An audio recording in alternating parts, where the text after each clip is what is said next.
Okay mga master, so welcome back ulit sa ating ito ba channel. So update lang tayo sa ating project. So ito na guys yung ating ginagawa project dito.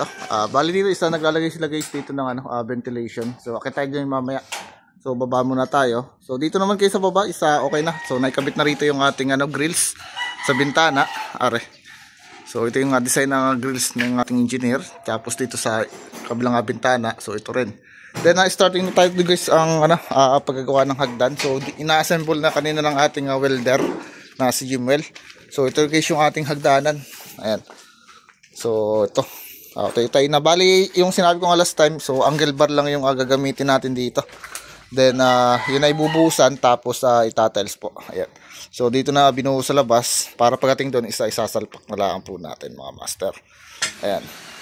So pipinturahan na lang master ng primer yan para hindi nakalawangin. So then sa loob tayo. Ayan. So ito guys yung ating loob. So sinisimula natin sa Gmail na. Ayan.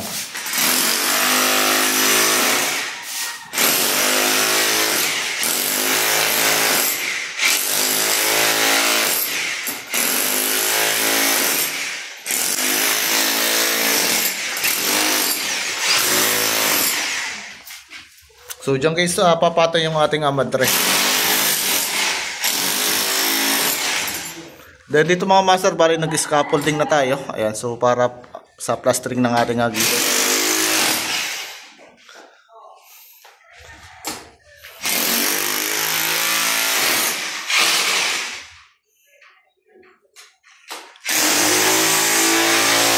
Okay, so akit tayo ito mga master sa taas.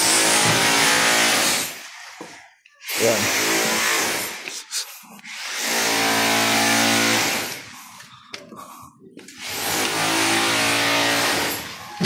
So, bale na sila foreman dito. Ayan. So, ito guys yung ating naging ventilation. Bale, gumamit dito tayo rito ng 1x1 na tubular. Then, nilagyan natin siya guys sa loob ng net. Then, iipitin guys siya ng metal paring. So, kasi ito sa meron siyang isang ayan. Then, piltadahan yung ating post kanya ni foreman. So, yari. Tapos, itong kabila. Ayan. So, dalawa. Then, diretso pintura na rin ito. Then, dito naman. So, nag-plastering tayo. Ayan. So, yari. So, medyo madaling na. Master. Ayan. Then, bukas. So, ito naman ang gagawin natin itong bintana naman. Okay? So, ilang muna. Bali, update ko lang kayo today. Salamat.